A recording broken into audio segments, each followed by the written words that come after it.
12 मई 2022। Indian election में इस्तेमाल होने वाली करीब 19 लाख ईवीएम यानी इलेक्ट्रॉनिक वोटिंग मशीनें गायब हैं।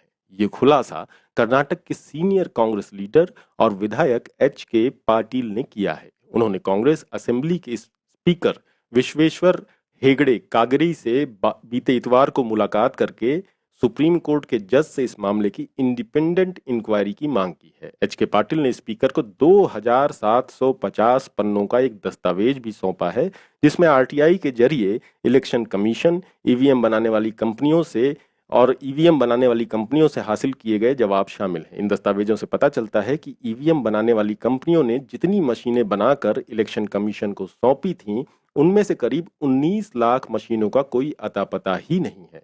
इस मामले में एक बार फिर से कोर्ट का भी दरवाजा खटखटाया जा चुका है। स्पीकर से मुलाकात करने के बाद एच के पाटिल ने इतवार को ही बेंगलुरु में प्रेस कॉन्फ्रेंस भी की। उन्होंने कहा कि केंद्र की मोदी सरकार को इस मामले में सुप्रीम कोर्ट के मौजूदा जज से इंडिपेंडेंट इंक्वायरी करानी चाहिए और इलेक्शन कमीशन को सम्मन जारी होना चाहिए कि वो कर्नाटक असेंबली के सामने पेश होकर के मामले की सफाई दें। पाटिल ने सभी दस्तावेज मीडिया को भी रिलीज किए और इन दस्तावेजों से पता चलता है कि इलेक्शन कमीशन ने भी ये बात मान ली है कि पिछले 15 साल के दौरान भारत इलेक्ट्रॉनिक्स लिमिटेड यानी बीईएल ने राज्यों को जो ईवीएम भेजी थी, उनमें से 9,64,270 मशीनें वापस ही नहीं मिली हैं। इसी तरह से कमीशन ने ये भी माना है कि electronic corporation of India ECIL की सप्लाई की गई 9,29,992 ईवीएम मशीनें भी उसके पास वापस नहीं आई हैं। इसके अलावा बीएल ने यह भी दावा किया है कि उसने 2014-15 के दौरान 62,183 मशीनें सप्लाई की थी, उनका भी कोई अता पता नहीं है।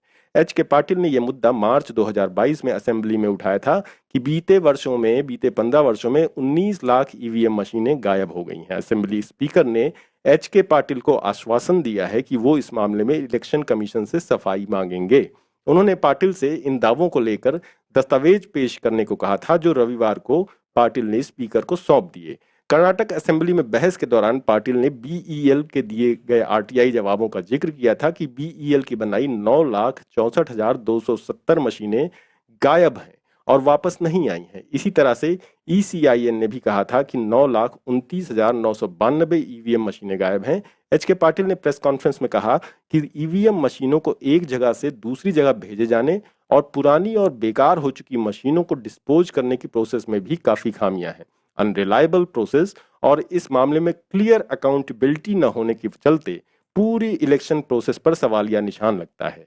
उन्होंने कहा कि एक ऐसी संस्था जो कि देश में इंडिपेंडेंट और न्यूट्रल इलेक्शन के लिए जिम्मेदार है, उसे ये तय करने में कि 1979, 1989, 90 बैच की मशीनों का क्या किया जाए, इस बारे में एक्सपर्ट कमेटी बनाने की सिफारिश करने में 12 साल का लंबा वक्त लग गया। पाटिल ने कहा कि आरटीआई का जवाब देने के लिए नियमों को अपनी मर्जी से तोड़ मरोड़ कर सामने रखा गया है कि बेकार और पुरानी हो चुकी मशीनों को नष्ट कर दिया गया होगा।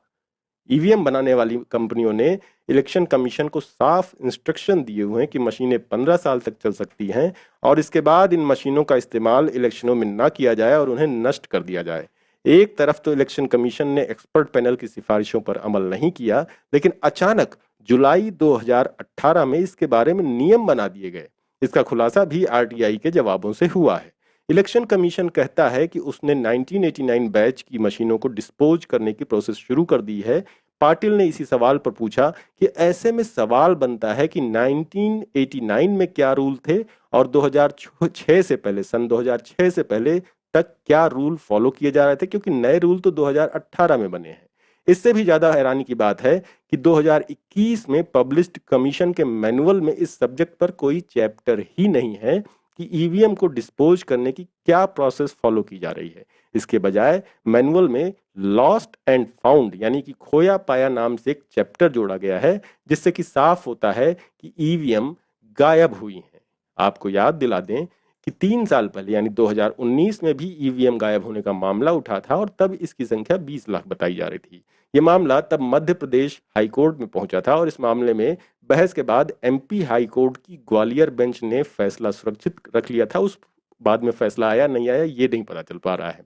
बहरहाल इस मामले में तब एडवोकेट उमेश बौहरे ने याचिका दाखिल करके कहा था कि इलेक्शन कमीशन ने 2017 में 39 लाख ईवीएम मशीनें हैदराबाद और बेंगलुरु में रिपेयरिंग के लिए भेजी थीं, लेकिन उनमें से सिर्फ 19 लाख मशीनें ही वापस आईं और 20 लाख मशीनों का अब तक कोई अता पता ही नहीं है, जिसके लिए उन्होंने भारत सरकार और इलेक्शन कमीशन को लीगल नोटिस भेजा था, लेकिन दोनों ने ना उनको जवाब दिया था और ना ही इस मामले में मुंबई हाई कोर्ट में दायर याचिका में कोई जवाब पेश किया था। इस जनहित याचिका में कहा गया था कि ईवीएम मशीनें गायब होने के मामले में चीफ इलेक्शन कमिश्नर के खिलाफ फौजदारी यानी कि क्रिमिनल केस दर्ज किया जाए और इसके साथ ही ईवीएम की राशि वसूली जाए और पूरे घटनाक्रम की जांच सीबीआई से कराई जाए।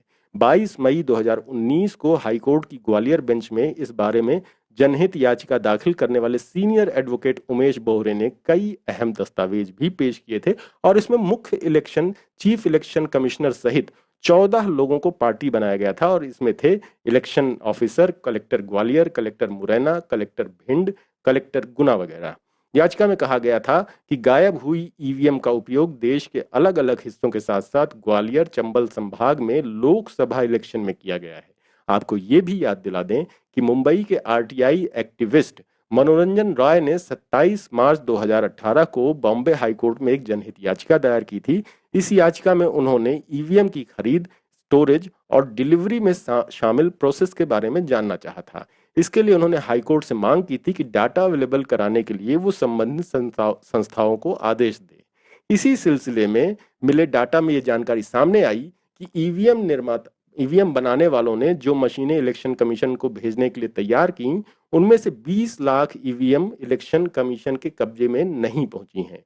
याचिका में दावा किया गया है कि ईवीएम मशीन की खरीद में और उसके रिकॉर्ड में अनियमितता बरती जा रही है। राय के वकील ने हाईकोर्ट के चीफ जस्टिस नरेश पाटिल और चीफ जस्टिस एन.एम. जामदार की बेंच के सामने तब कहा था कि सेंट्रल और स्टेट इलेक्शन कमीशन मशीनों की खरीद को लेकर पारदर्शी प्रोसेस नहीं अपनाता है।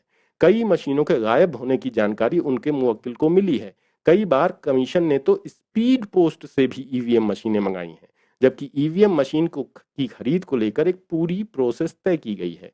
वहीं सेंट्रल इलेक्शन कमीशन की ओर से पैरवी कर रहे एडवोकेट प्रदीप राजगोपाल ने कहा था कि कमीशन स्थानीय निकाय के लिए अलग मशीनों का इस्तेमाल करता है, संसदीय इलेक्शन के लिए अलग मशीन यूज की जाती है। स्पेशलिस्ट मशीन को हर पहलू से परखते हैं, उसके बाद उनका इलेक्शन के लिए इस्तेमाल किया जाता है और इस याचिका में कही गई बातें पूरी तरह से अस्पष्ट और समझ से परे हैं।